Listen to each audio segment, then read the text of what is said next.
Hi there, Mick Huggett's my name and I'm from CHD Partners. And today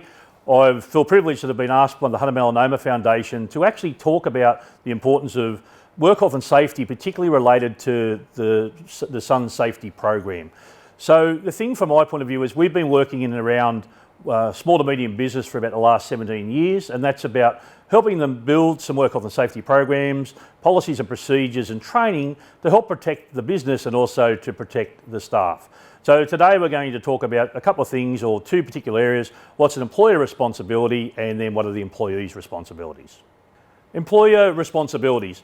There is certain responsibilities that an employer has under the Work Health and Safety Act to ensure that their workers are safe. So without going through all the finer detail today, what I want to make sure that business owners are aware of, that they have to do what they call everything reasonably practicable to make sure that they provide a safe place of work. So what that means is that they look at the risks and the hazards in a business, and they look at how they train staff and how they induct staff, and what are some of those policies and procedures they have around those things. So as part of this program, what we aim to do is to provide the employer with a bit of a draft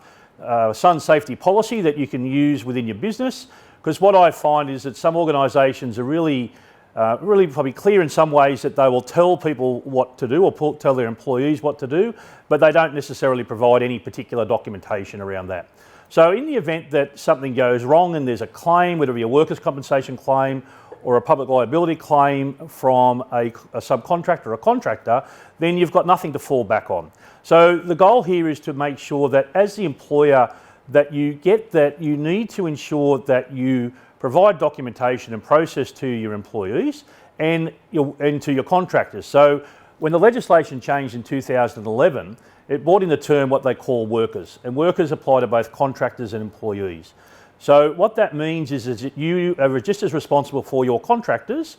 as what you are to your workers. And as I said, as part of this program, what we'll do is we'll give you some further information around some risk assessments and some training and some toolboxes that you'll be able to use to make sure that you guide both your